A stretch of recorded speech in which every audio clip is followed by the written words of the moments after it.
So I remember the first time that I went over to one of my friend's house in middle school. I actually took the bus home with him. You probably can't do that anymore, but I could back in the day. And when we walked in the door of his house, I could immediately tell that his family was different from mine. And maybe it was because his mom had made some chocolate chip cookies for us, and that's something my mom would have never done. He was the youngest of 3 boys. I had 3 older sisters, but he and his brothers and his mom, we all sat around the table and ate cookies and talked about our day. It was crazy. His whole family listened to each other when another person talked. They seemed to actually like being around each other in a way that I had never even seen before. My family, for the most part, we just avoided each other. And it was one of the first times that I remember thinking, you know what? Not every family is like mine. And maybe, just maybe, my family isn't perfect. See, as kids, for most of us, we tend to see our parents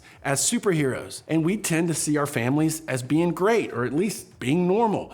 But then something happens and it changes things. It's the moment when we realize that our family isn't perfect. Or maybe we realize that other people might say something is off or just a little bit different about my family. You may have heard the phrase blood or family is thicker than water, and it might cause you to ask this question. If family is thicker than water, shouldn't I just ignore what might be wrong? Just say, thicker than water. I'm just gonna let it all slide.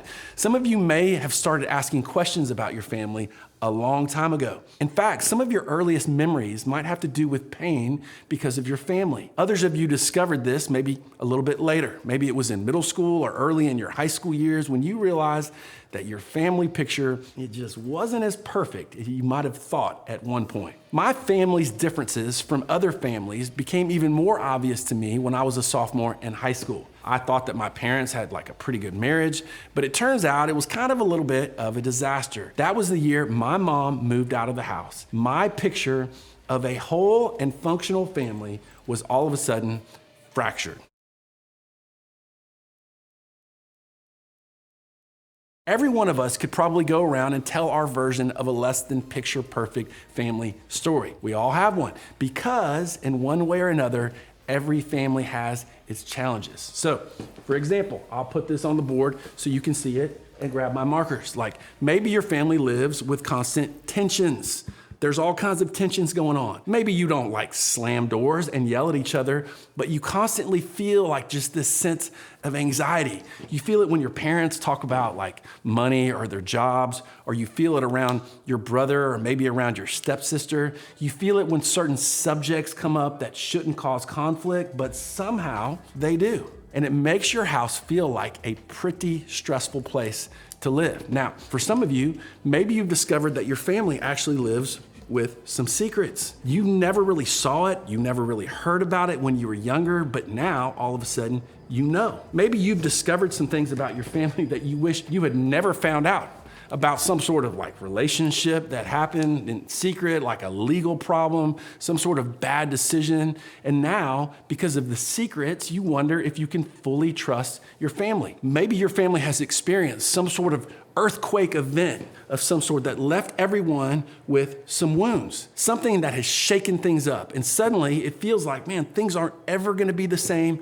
again. Maybe it was a divorce. Maybe there was a death in the family, and you thought, man, if we can just get through this, if we can get through the drama, things will be fine. But they're not. It's now it feels like there's no going back to normal with your family. And you wonder if family relationships are really worth the effort when they can possibly just go away. Listen, regardless of your family story, it is just so important for you to remember that every family is imperfect. There is no pain like family pain, because I think that all of us know deep down that a family should be better, a family should be happier, it should be more forgiving. In our minds, most of us have an ideal family. It's that family that we wish we had, but we don't have an ideal family. We have a real family. In the distance, I get it, between our ideal family and our real, actual family, that can cause a lot of pain. And so what we typically do is we respond in one of two ways. We either count our family out, we're just gonna cover that up, or we count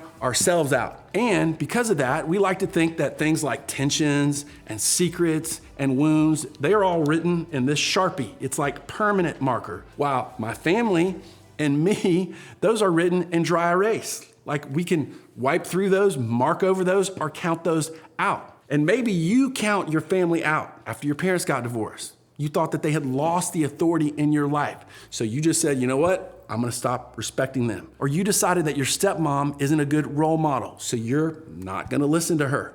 Or maybe you decided to shut out one of your siblings because of something that they did. So you just said, you know what? It's gone. Whatever the reason, we use our family members' mistakes as a reason or as an excuse to not listen to them, to not include them in our lives. And we say things like, I don't have to listen. I don't have to be in a relationship with you because of what you did or because of what you didn't do. Or maybe you just say, you know what? When it comes to my family, I'm gonna count me out. Maybe you don't say that out loud, but you're just decided, you know what? I'm giving up on my family. So me, I'm gonna isolate myself. I'm gonna just stay in my room when I'm home. Or maybe we think, you know what? I'm done with my parents or a parent not showing up. I'm done with my parents or a parent nagging me. My family feels like a bunch of hypocrites, so I'm done. I'm going to count the days until I'm out of here, and then I am never going to come back. All of us have probably felt the pull of wanting to pull away from our family. And we probably know that it's not the best idea, but what is the alternative? Like, what else are we supposed to do? Shouldn't our parents or our step-parents be the ones who try to fix this problem and not us? What if I told you that there's one idea you may have never considered that could change the way you see your family forever? And that's what we're going to talk about today. Now, I know that's a lot to think about, people, okay? But I have some good news for you. God has a long history of working with imperfect, changing, different, or dysfunctional families. And there are actually a lot of them recorded in the Bible. And God has never written off anybody because of the family that they came from. In fact, one of the most famous people in the Bible is a man named Abraham. And God promised Abraham that his family would form a great nation, and eventually a savior named Jesus would come from that family line. So that's just like a really, really big deal family right there. But before a great nation was formed, Abraham had to have like one kid, right? We had to get the whole family, the whole nation started. And he had a son named Isaac. And then Isaac, along with his wife Rebekah, eventually had two sons, Esau and Jacob, and so the family drama began. Jacob and Esau couldn't have been any more different. Esau was the older brother. He was like the hunter, the warrior, a man of action. And Jacob, on the other hand, was more of an artist. He was a thinker, a poet. He was also a bit of a liar and a con artist. And so the stage was set for some good old family tension. Now, as the oldest brother, Esau was actually guaranteed to inherit a birthright. According to the customs of the time, he would receive special privileges that other children simply wouldn't get. He would receive double the amount of money. He would become the leader of the entire family tribe when his dad passed away. And maybe the biggest deal of all, he would get a blessing from his father, which also meant that he'd be blessed by God. So, needless to say, birthrights were a big deal back then. Well, one day, Esau was out hunting, and when he arrived home, he was hungry. It's that moment, right? People, when you're ready to crush an entire large pizza by yourself, like that type of hunger. So he comes home and he smells Jacob's cooking, and he asks his little bro for a bowl of stew, and that's when things go sideways. Check out the account in Genesis chapter 25. The boys grew up, and Esau became a skillful hunter, a man of the open country, while Jacob was content to stay at home among the tents. Isaac, who had a taste for wild game, loved Esau, but Rebekah loved Jacob. Now once, when Jacob was cooking some stew, Esau came in from the open country famished. He said to Jacob, "Quick, let me have some of that red stew. I'm famished." That is why he was also called Edom. Jacob replied, "First, sell me your birthright." "Look, I'm about to die," Esau said. "What good is the birthright to me?" But Jacob said, "Swear to me first." So he swore an oath to him, selling his birthright to Jacob. Then Jacob gave Esau some bread and some lentil stew. He ate and drank and then got up and left. So Esau despised his birthright. Wow, this is classic older sibling, younger sibling drama. The Bible describes the rivalry in ancient times, but most of us have seen a modern version of this played out in some way. Yes, family drama has always been a thing, people, from the beginning of time. So you fast forward to when Isaac was dying. Jacob did in fact get the birthright blessing that was meant for Esau. In response, Esau was so bitter and angry that he decided his only course of action would be to kill Jacob. When Jacob learned this, he ran away from home with no plans to come back. Like, this is family drama at the next level. And despite all of that, okay, look, don't miss this. Jesus came from this family. God knew their mess. God saw how imperfect they were, but God didn't run away from them. In fact, God used them anyway. Not only did God use this family, the book of Hebrews in the New Testament records the story of Jacob and Esau thousands of years later as a celebration of faith. Their story is part of the lineage of people and families that God used to show us what his kingdom is like. Here's what it says in Hebrews 11. By faith, Isaac blessed Jacob and Esau in regard to their future.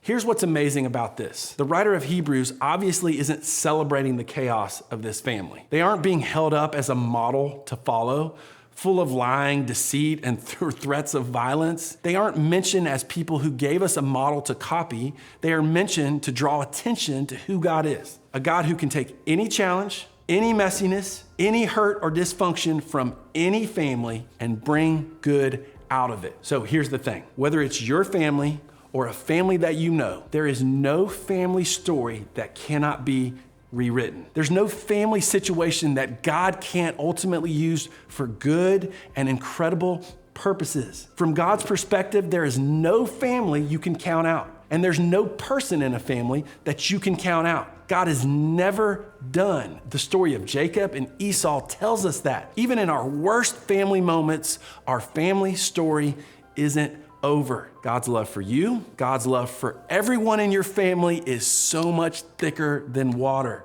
To God, you are not like family, you are family. Even if we can't see it right now, we can trust that God has a plan for us and God has a plan for our family. Now, my guess is that if you would have asked Jacob and Esau in the moment, if God was doing something good, they both would have said, nope, not even close. They never would have imagined that thousands of years later, God would have turned their family story into a story for the ages.